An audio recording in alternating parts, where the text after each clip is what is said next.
তো গাইস আজকে কলি ললের বসি মারবো। এই ললের বসি মারার লাগে টোপ লাগবে আমারে।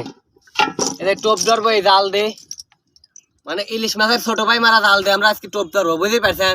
আর টোপ বানাইলে লেগেন অবশ্যই জাল লাগাই লাগবে, বুঝতে পারছেন? মানে এই জাল বানাইছে মনে হয় এই লল বসি মারার লাগেন। আর আমারে বিলে যারা যারা এই লল বসি লাগায় তারা তারা এই জালই লাগায়, বুঝতে পারছেন? এই জাল দিয়ে ইলিশ মাছের ছোট ভাই আবার পুঁটি মাছ পরে এইসব মাছ ধরি এই বড় বড় মাছ ধরে, বুঝছেন? এই ছোট ছোট মাছ দিয়ে বড় বড় মাছের লোভ লাগায়, মানে বড় বড় মাছ আসি যাই খায় অবাই বসির মধ্যে গাঁটি দেয়, বুঝছেন? মানে এই জাল লাগানির সাথে সাথে পুঁটি পড়বেই, বুঝছেন? মনে হয় যে আমি লাগা 5 মিনিটও দেরি হননি, দেখি যে মাছ পরে গাঁটি গেছে।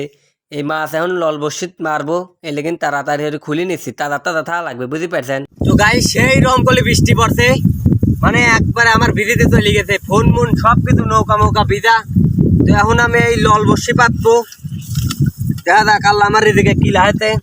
আর এই লল বসি পাতার সময় যেইটা টোপ হিসাবে ধরবেন সেইটা করলে অবশ্যই তাজা থা লাগবে, যাতে পানির মধ্যে দৌড় পারি পারে। আর বড় বড় মাছ আছে যাতে সেই আবল দিবি অবাই আটকে যাবে বসির মধ্যে, বুঝছেন? যেইটাই ধরবেন টোপ হিসাবে সেইটাই করলে তাজা থা লাগবে, না হলে বড় মাছ করলেই মরা মাছ খায় না, বুঝতে পারছেন?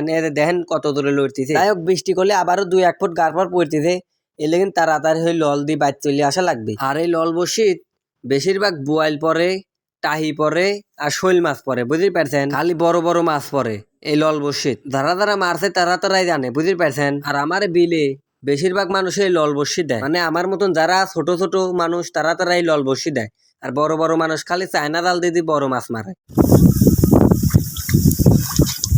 তো গাইস আজকের মতন করলে আমার লল বসি পাতা শেষ। আগামী কালকে সকাল ভোরে আসে আপনারা দেখাবো নেই কেরম মাছ পড়ছে, বুঝতে পারছেন?